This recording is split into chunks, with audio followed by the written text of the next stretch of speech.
ખેડૂત મિત્રો નમસ્કાર। આજે આપણે સંખેડા તાલુકાના ગોજપુર ગામે કેળની વાવેતર કર્યું જેવા ખેડૂત મિત્ર શ્રી રાકેશભાઈ રોહિતને ત્યાં આવ્યા છે। રાકેશભાઈ શિવશક્તિ એગ્રો સેન્ટર ગોલા ગામડીથી મેગ્નેટ કીટ લાવ્યા હતા। તો આપણે ખેડૂત મિત્રને પૂછીએ એનું રિઝલ્ટ કેટલા દિવસે મળ્યું હતું, કેવું પરિણામ છે। બોલો રાકેશભાઈ।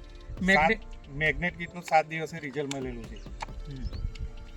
7 દિવસે એમ ને? હા, 7 દિવસે મળેલું। તમે શેમાં ઉપયોગ કર્યો હતો? કેળમાં ઉપયોગ કરેલો છે। કેળમાં ઉપયોગ, હા બરોબર। તો આ ખેડૂત મિત્રો તમે જોઈ શકો છો, આ એક મેગ્નેટ કીટનું રિઝલ્ટ 7 દિવસમાં રાકેશભાઈને રિઝલ્ટ દેખાયું ને રાકેશભાઈના ખેતરે આજે અમે જોવા માટે આવ્યા છે। જુઓ તમને બતાવું પ્લાન્ટ બધા સારામાં સારી ફૂટ છે।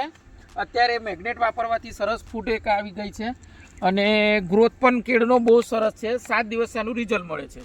હું દરેક ખેડૂત મિત્રોને મેગ્નેટ કીટ કેળામાં અન્ય પાકમાં પણ વાપરવાની ભલામણ કરું છું। જય હિન્દ।